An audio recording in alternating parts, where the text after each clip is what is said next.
जिस तरीके से दुष्यंत चौटाला जी का राजनीतिक कद बढ़ा था जी, हवा आ गई थी, जबरदस्त लहर थी दुष्यंत चौटाला जी की। उसके बाद बीजेपी के साथ गठबंधन हुआ और अब की बार 2024 का विधानसभा का नतीजा है। शीर्ष नेताओं का मुक्त या बात की तरह जरूर निकट जाए कि भाई हमारी की गलती थी, हमें क्यों आया, उसका कारण किसने माना हो जी। अब जेजेपी फिर से अपना जनाधान जुटाने जा रही है, तो ये बात निकल के आती है, कारण क्या था? दुष्यंत चौटाला जी एक लंबी सोच और एक विजन की राजनीति करते हैं। जब दुष्यंत चौटाला जी 25 साल की उम्र में सांसद बने थे, देश के सबसे युवा सांसद बने थे वो, और आपको पता होगा जब भी कोई किसान की कमेरे की कोई बात आती थी तो दुष्यंत चौटाला जी पार्लियामेंट में उसको आज तक के रिकॉर्ड में आप उठा करके देख लेना, वो तो लोकसभा की प्रोसीडिंग बोलती है, आज तक के रिकॉर्ड में जितने सवाल या जितने मुद्दे दुष्यंत चौटाला जी ने 5 साल के कार्यकाल में उठाए हैं, किसी भी सांसद ने नहीं उठाए हैं। वो तो ट्रैक्टर तक लेकर के चले गए थे पार्लियामेंट के अंदर। तो दुष्यंत चौटाला जी जब सांसद बने और उसके बाद में 29 साल की उम्र में 30 साल की उम्र में डिप्टी सीएम बन गए, तो जो हमारे राजनीतिक विरोधी हैं उनके पेट में दर्द शुरू हो गया कि ये इसका बाप जेल में है, ये 30 साल की उम्र में आज डिप्टी सीएम हरियाणा का बन गया, इसने पार्टी खड़ी कर ली, थारे बच्चों का क्या होगा, थारे बच्चों का कोई भविष्य नहीं रहेगा।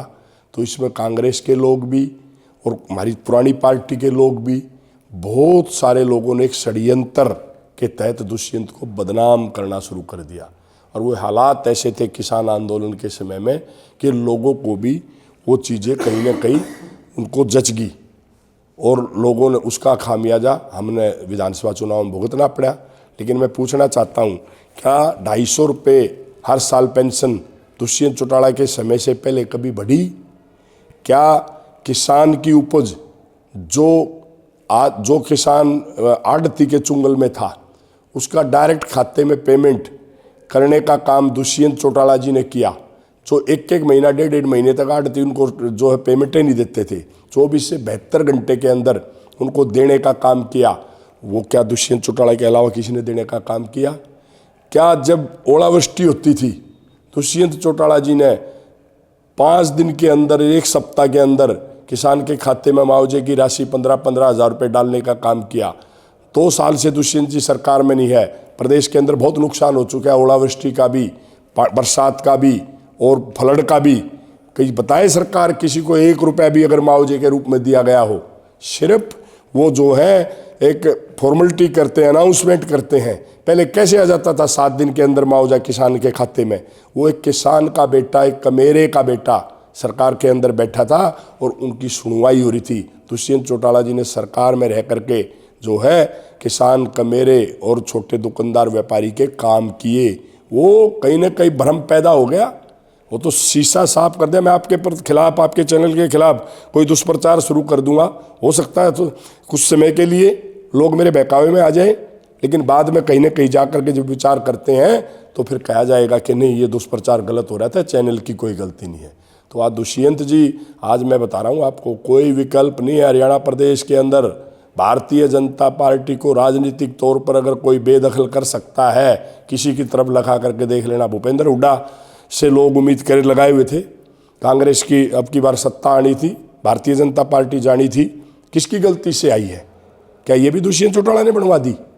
अरे दुष्यंत चौटाला जी सरकार में बैठे थे, फैसले लेते थे। ये लोग जो अपने आप को दुष्यंत के मुखालफत करते हैं, जो खिलाफत करते हैं, ये लोग दुष्यंत से डरे हुए हैं। दुष्यंत चौटाला प्रदेश का भविष्य है, आप लिख लेना। दुष्यंत चौटाला, चौधरी देवीलाल जी की जो सोच थी उसका पहरा देने वाला दुष्यंत चौटाला है।